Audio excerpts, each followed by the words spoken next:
అప్పుల బాధలు వెంటాడుతున్నాయా? అయితే 6 JVR వారి జాతిరత్నాలు ధరించండి. హలో అండి, అందరికీ నమస్కారం. నేను మీ కట్టా కార్తీక్. మాజీ ముఖ్యమంత్రి వైసీపీ అధినేత వైఎస్ జగన్మోహన్ రెడ్డి గారు సుదీర్ఘ విరామం తర్వాత కోర్టు ముందుకు హాజరు కాబోతా ఉన్నారు. గురువారం నాడు హైదరాబాద్ నాంపల్లి సిబిఐ కోర్టుకి జగన్మోహన్ రెడ్డి గారు రాబోతా ఉన్నారు.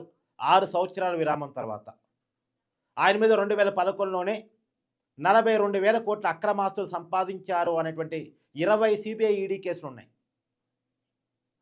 దాదాపు 40,000 కోట్లకు పైగా అక్రమాస్తులు సంపాదించారు రాజశేఖర రెడ్డి గారి ప్రభుత్వాన్ని అడ్డం పెట్టుకొని, అంటే తండ్రి అధికారాన్ని అడ్డం పెట్టుకొని అనేది ఆయన మీద ఉన్నటువంటి అభియోగం. ఆ కేసుల్లో ఆయన రిమాండ్ ఖైదీగా జైలుకి వెళ్ళారు. కండిషనల్ బెయిల్ మీద బయటకు వచ్చారు.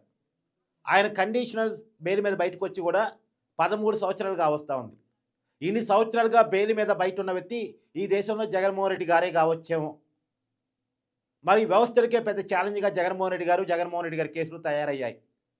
ఆయన మీద కేసులు 2011 అంటే ఇప్పుడు మనం 2025లో ఉన్నాం. 26 కూడా రాబోతూ ఉంది. అంటే ఒక 15 సంవత్సరాలుగా వస్తూ ఉంది జగన్మోహన్ రెడ్డి గారి మీద కేసులు నమోదాయి. కానీ ఆ కేసులు ఇంతవరకు తేలలేదు. తేలకపోవటానికి కారణాలు ఏంటి? కారకులు ఎవరు? తప్పు ఎవరిది? ఇవన్నీ మాట్లాడుకోవాల్సిన అవసరం ఉంది. నేను ఒక లాజిక్గా అడిగే ప్రయత్నం చేస్తానండి. తండ్రి అధికారాన్ని అడ్డం పెట్టుకొని 40,000 కోట్ల రూపాయలు సంపాదించాడు అన్నది కనుక నిజమైతే, అంటే సిబిఐ ఈడీ మోపుతున్న అభియోగాలు కనుక నిజమైతే, తర్వాత ఆయనే ముఖ్యమంత్రి కాగలిగారు కదా. ఇంకెంత సంపాదించుంటారు? 1,00,000 కోట్లు, 2 లక్షలు, 3 లక్షల కోట్లు, అంటే డబుల్ త్రిపుల్ సంపాదిస్తారు కదా.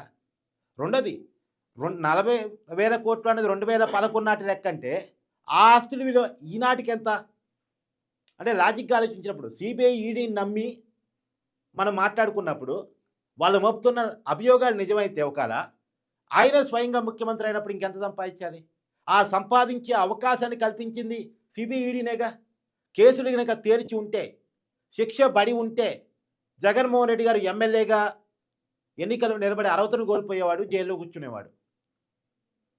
ఇక ఆయన ముఖ్యమంత్రిగా అటువంటి పక్కన పెట్టండి, అసలు ఎమ్మెల్యేగా కూడా నించోపోయేవాడు కదా. నించునే అవకాశం ఉండేది కాదు కదా.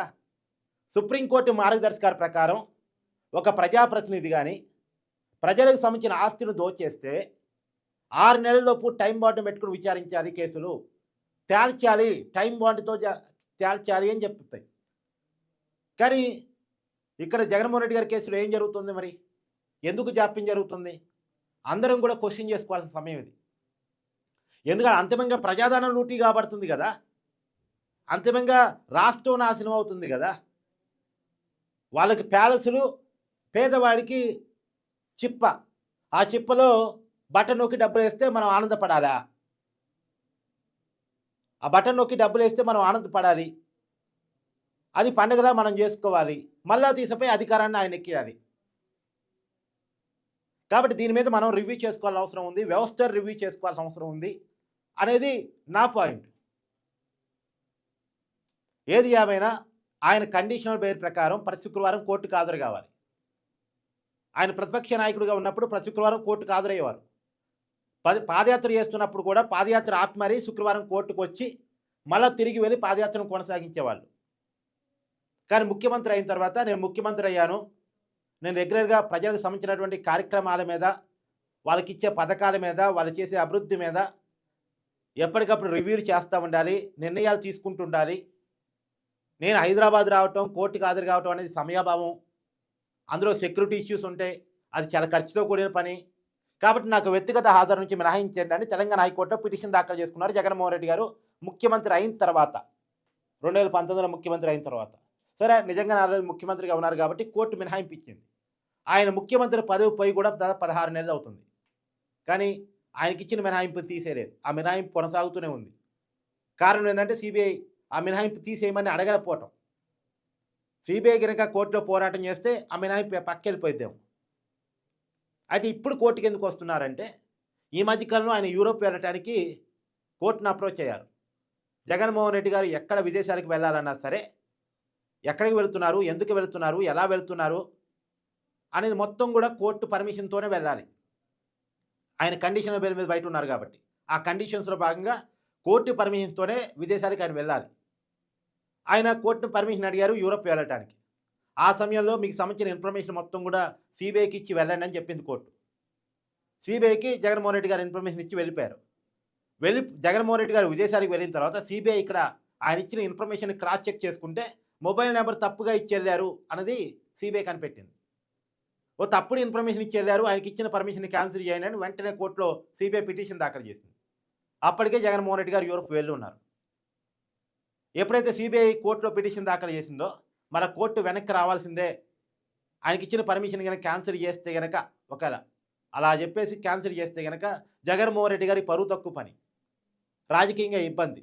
కాబట్టి ఏం చేశాడు, వెంటనే అనుకున్న షెడ్యూల్ కంటే ముందే బయలుదేరి వెనక్కి వచ్చేసారు. ఆయనకి ఇచ్చినటువంటి పర్మిషన్ ఇంకా టైం ఉన్నప్పటికీ కూడా ఎక్కడ పర్మిషన్ క్యాన్సిల్ చేస్తారో అనే కారణం చేత ఆయన అనుకున్నటువంటి షెడ్యూల్ కంటే ముందే ఇండియా తిరిగి వచ్చేసారు. ఎందుకు ఈ పరిస్థితి? అయితే పర్మిషన్ ఇచ్చినప్పుడే కోర్టు చెప్పింది, మీరు వెళ్ళొచ్చిన తర్వాత కోర్టుకు రండి అని చెప్పేసి.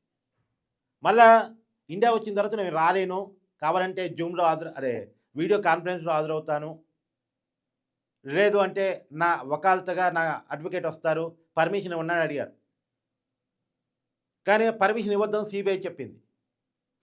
సిబిఐ వాదనలకే మొగ్గు చూపే అవకాశం ఉందనుకున్నటువంటి జగన్మోహన్ రెడ్డి గారు తను దాఖలు చేసినటువంటి మెమోని వెనక్కి తీసుకొని నాకు 21 వరకు సమయం ఇవ్వమని అడిగారు. మామూలుగా 14వ తారీఖు లోపే కోర్టుకి హాజరు కావాలి, సమయం అడిగారు.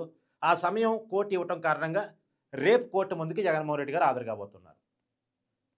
కోర్టు సమయం ఇచ్చింది కాబట్టి ఆ సమయాన్ని వాడుకున్న జగన్మోహన్ రెడ్డి గారు రేపు కోర్టు ముందుకు రాబోతున్నారు. దాదాపు 6 సంవత్సరాల తర్వాత కోర్టు ముందుకు రాబోతున్నారు.